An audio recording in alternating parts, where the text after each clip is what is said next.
दोस्तों, अयोध्या में प्राण प्रतिष्ठा के दौरान बहुत सी वीवीआईपीज नोटिस किए गए, बहुत सारे वीवीआईपीज ने बहुत सी बातें बोली, लेकिन एक शख्स अमिताभ बच्चन और मुकेश अंबानी सबसे ज्यादा हाईलाइट हुए। खास तौर पर अमिताभ बच्चन, पीएम मोदी कैसे उनके पास आए और अमिताभ बच्चन कैसे उनके आगे हाथ जोड़ रहे थे। इस पर बहुत से लोगों ने अमिताभ बच्चन की आलोचना की कि वो अमिताभ बच्चन जो 2014 से पहले देश की महंगाई पर खुलकर बोला करते थे, वो अमिताभ बच्चन आज पूरी तरह से मोदी सरकार के आगे नतमस्तक हो गए हैं। एक दो बार नहीं, कई बार देश की समस्याएं, चाहे वो किसान आंदोलन हो, चाहे वो नोटबंदी हो या फिर पहलवान बेटियों का धरना, कई बार मौके आए, लेकिन अमिताभ बच्चन देश की किसी भी समस्या पर खुलकर नहीं बोले। यहां तक कि देश में जो धार्मिक कट्टरता बढ़ रही है उसके खिलाफ भी अमिताभ बच्चन कुछ नहीं बोले। लेकिन ऐसा लगता है कि अपनी आलोचना से अमिताभ बच्चन काफी परेशान हैं, हैरान हैं। इसीलिए उन्होंने आज एक छोटा सा पोस्ट किया जो उनकी बेबसी दिखाता है। अमिताभ बच्चन ने लिखा, समय बड़ा बलवान। बिल्कुल सही बात है। अमिताभ बच्चन से बेहतर ये कौन जान सकता है कि समय से बलवान कोई नहीं होता, यानी कि वक्त से ताकतवर कोई होता ही नहीं है।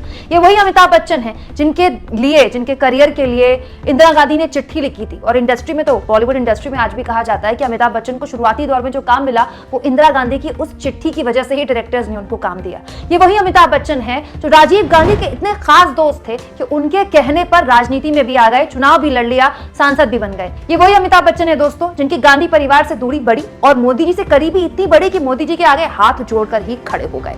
सदी के महानायक अमिताभ बच्चन ने ये छोटी सी बात कही, समय बड़ा बलवान, तो बहुत से लोगों ने इस पर अपनी अपनी राय रखी। पत्रकार नीरज झा ने कहा, समय से अधिक बलवान होती है रीढ़।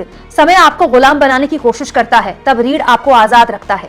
इसीलिए आपके पिता ने लिखा होगा, मैं हूं उनके साथ खड़ी जो सीधी रखते अपनी रीढ़। इसके अलावा दोस्तों, शिवराज यादव जैसे यूजर्स ने भी समय के बलवान होने की कहानी खुद अमिताभ बच्चन को उनके पोस्ट में याद दिलाई कि जब एक शख्स, यूपी का एक नेता उनके साथ उनके मुश्किल वक्त में खड़ा रहा तो अमिताभ बच्चन ने कैसे उस शख्स को मतलब निकलने के बाद एक तरह से उसे दरकिनार कर लिया। या पहलवान बेटियों या महंगाई या बेरोजगारी पर अमिताभ बच्चन कभी कुछ नहीं बोले, शायद इसीलिए कि समय बड़ा बलवान होता है। ये बात सही है दोस्तों कि समय वाकई में बड़ा बलवान होता है, लेकिन समय के साथ कुछ इस तरह से अपने उसूलों को 360 डिग्री बदल देना इंसान की कमजोरी कहलाती है या उसकी मजबूरी? कमेंट बॉक्स में जरूर लिखें। और जितना हो सके दोस्तों, चैनल को शेयर भी करें, सब्सक्राइब भी करें और प्लीज थैंक्स और ज्वाइन, ये दो ऑप्शन है जिसके जरिए आजाद पत्रकारिता की मेरी इस मुहिम को आप हेल्प कर सकते हैं, मदद कर सकते हैं।